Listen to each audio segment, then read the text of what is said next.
All right, today we're going to look at this new story. It's called The Popcorn Dragon.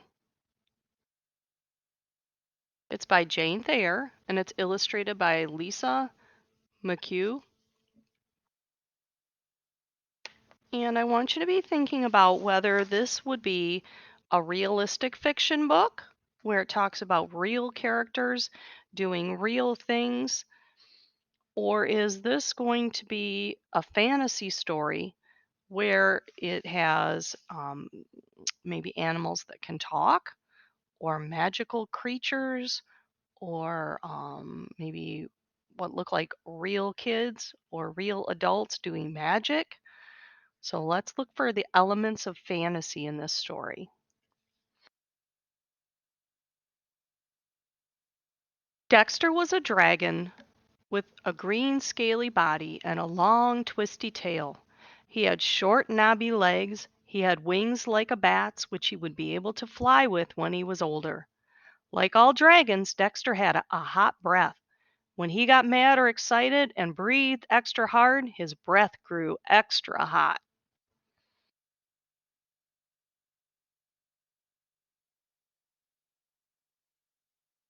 One day, Dexter felt sad because he had no one to play with. He was so sad that he sighed a deep sigh.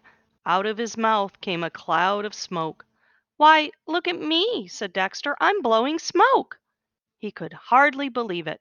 He sat still and breathed hard. Sure enough, smoke was coming out of his mouth.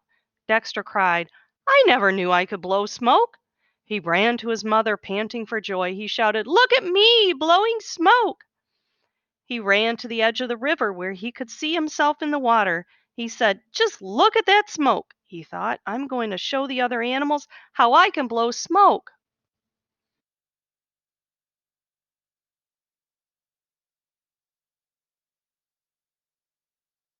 Dexter began to stroll up and down. He puffed a little smoke here, he puffed a little smoke there, as if blowing smoke was just nothing. After a while, he saw the other animals, the giraffe, the zebra, and the elephant, peeking at him from behind some rocks. Look at them. Do they look happy for their friend or a little scared? Hmm.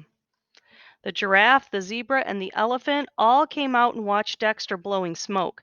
Their eyes nearly popped out of their heads. Dexter blew smoke till he looked like a bonfire.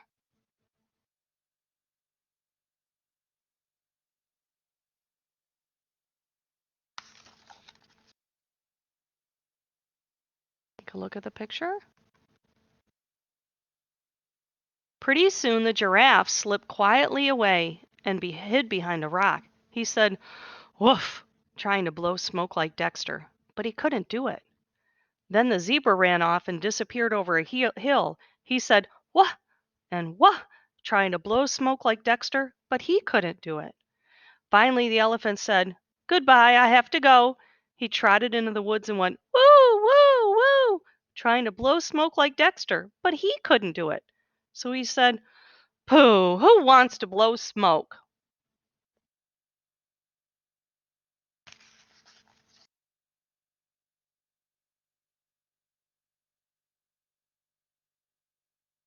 They all came back and watched Dexter out of the corner of their eyes to see how he blew smoke.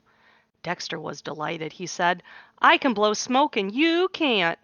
Dexter pranced around, showing off. He chased a yellow butterfly with his smoke. He puffed a cloud of smoke at a green grasshopper. He scared a striped chipmunk with his smoke. He even puffed a small puff, accidentally, of course, right at the other animals. The smoke felt rather warm to the other animals. The giraffe said, "You stop it." The zebra said, "I'm going home." He's not being very nice to his friends, is he? Let's think about fantasy versus reality. I know it's real. There's giraffes that are real, and elephants and zebras, chipmunks and grasshoppers and butterflies. All of these animals exist in real life. Is a dragon real? Hmm. And do any of these animals talk in real life? It's probably a fantasy story.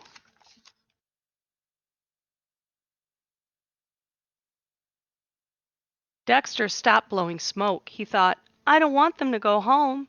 He said loudly, Oh, I guess I won't blow plain smoke anymore. I think I'll blow smoke rings. He stuck his head straight up in the air and blew smoke rings. The other animals just had to watch Dexter blow smoke rings. They moved back a little so they wouldn't get scorched. They watched till they were envious. They could hardly stand it. It didn't make sense. Let me read it again. They watched till they were so envious they could hardly stand it. Envious is another word. It's a synonym. Means the same thing as jealous. They were envious of him.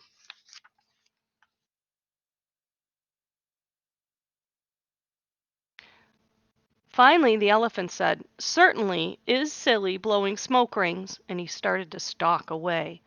Dexter stopped blowing smoke rings. He thought, What can I do to make them stay? He said loudly, Oh, I guess I won't blow plain smoke rings anymore. I think I will blow smoke rings around my tail. He turned his head and blew smoke rings around his tail. He switched his tail this way and blew rings around it. He switched his tail that way and blew rings around it. Finally, he switched so hard he hit himself in the nose. The blow brought tears to his eyes. Dexter blinked quickly and said, See, I can even hit myself in the nose. Like he meant it.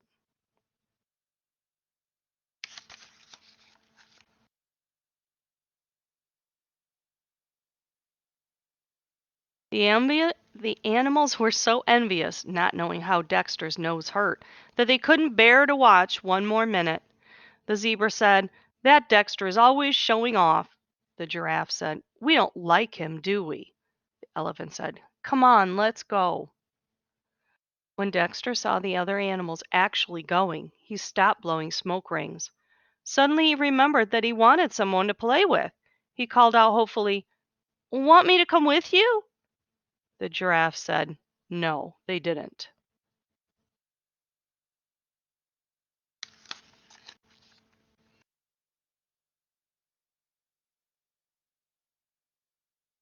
Dexter watched them go. Then he went home and said to his mother in a forlorn voice, I haven't got anything to do.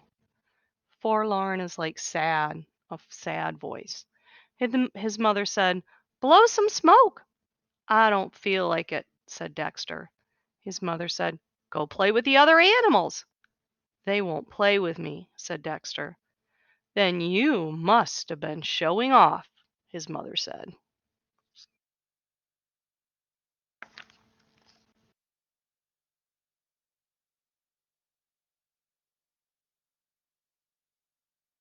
Dexter wandered down the road to where the other animals were playing. He did wish he could play too. He sat down to watch. The zebra shouted, We don't like you. Go away. Dexter was very sorry now that he had showed off. He had no one to play with. He was tired of blowing smoke. He wandered into a cornfield and lay down in the shade of the tall corn stalks. Hmm, dragons blow smoke. The smoke is warm. He's going into the corn stalks. What grows on a corn stalk? Corn. And what was this called? The popcorn dragon. I bet you can guess what's going to happen soon. So, on a corn stalk, in case you've never seen one, that's what these are where corn grows.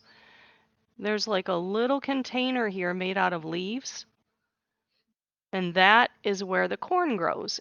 So, and you can tell because it has these little strings kind of coming out. There's some here and here too. Where you see that, that's where the corn is. And you open up the leaves, and the corn is inside. He watched a yellow butterfly flutter against the blue sky. He watched a green grasshopper hop on a blade of green grass. The butterfly and grasshopper did not know or care how lonely Dexter felt. He could hear the far off voices of the animals playing. The sun was warm. The sound of insects and the far off voices began to make Dexter drowsy. His eyes closed, and he fell asleep. Drowsy is another word for sleepy.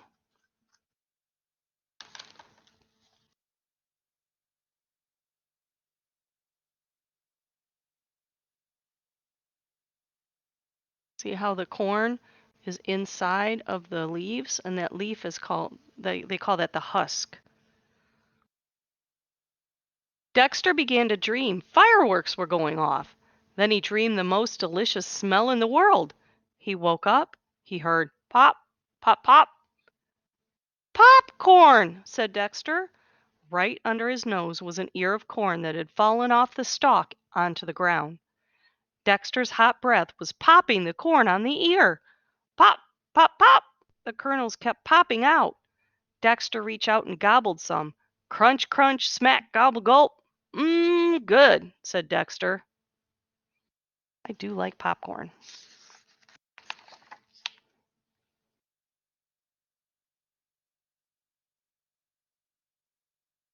Soon the popcorn on the ground was all gone. Dexter wanted some more.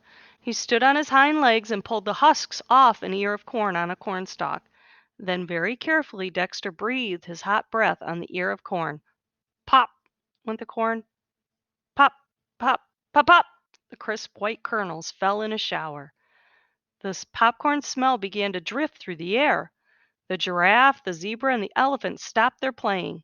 They said, popcorn. They put their noses up in the air and went sniff, sniff toward the smell.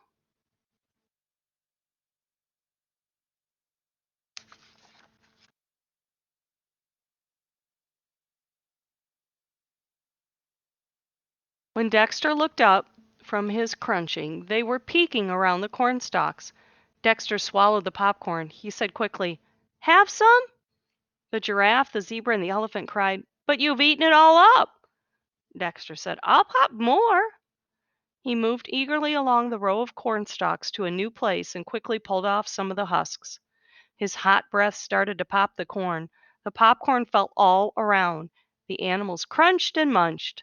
Soon the popcorn was gone.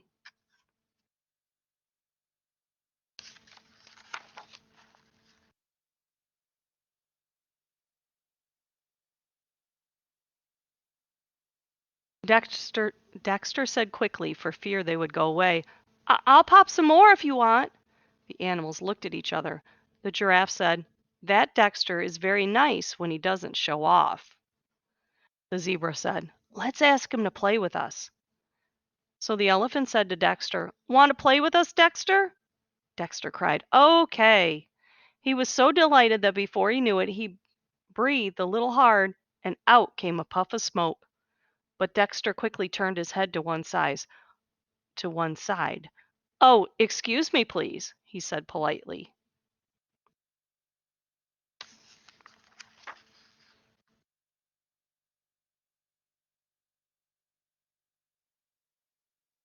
And when they had played until they were hungry, Dexter popped popcorn for everyone.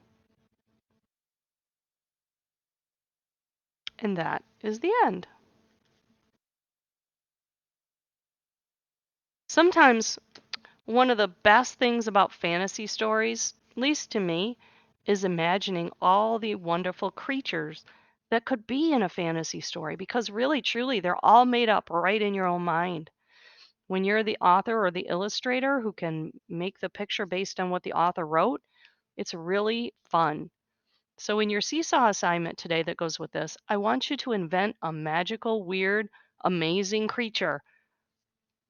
If you can't think of one out of your own head, you can make up your own little dragon and give different colors, not so it looks like Dexter, but one out of your own mind. But I just as soon see something, the most amazing creature you could come up with. Maybe use the label tool and tell me his name or her name. Sort of like when we made a monster, but make it a creature this time. What body parts would you use? What would that creature be able to do? Sort of like how Dexter could blow smoke. And would that be a good thing or not? So you decide. Make me a magical creature that you might find in a fantasy story. I hope you enjoyed this one.